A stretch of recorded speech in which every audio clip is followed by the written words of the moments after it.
تنها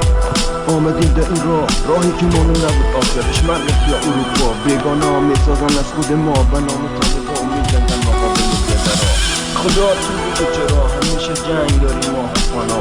بیاید کشور ما از سرای آمریکا اروپا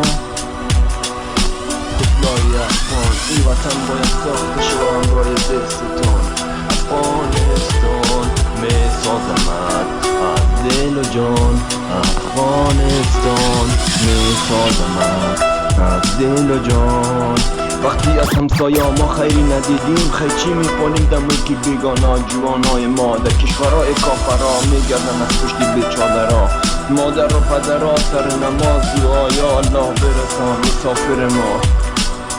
طفلای افغان این وطن باید ساخته شود همراه دستتان افغانستان میسازمت از دل و جان افغانستان میسازمت از دل و جان پلان بود از کافران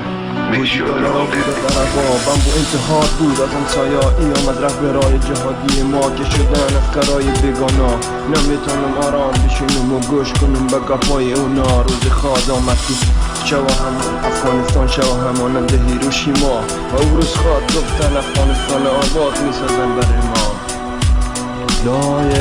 افغان این وطن باید ساخته شود همراه دستتان افغانستان میسازمت از دل و جان افغانستان میسازمت از دل و جان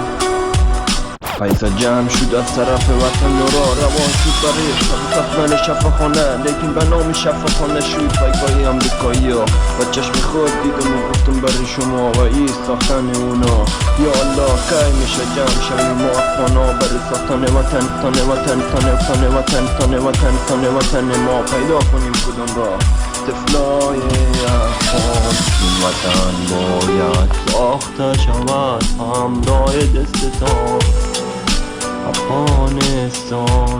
میسازمت از دل و جان افغانستان میسازمت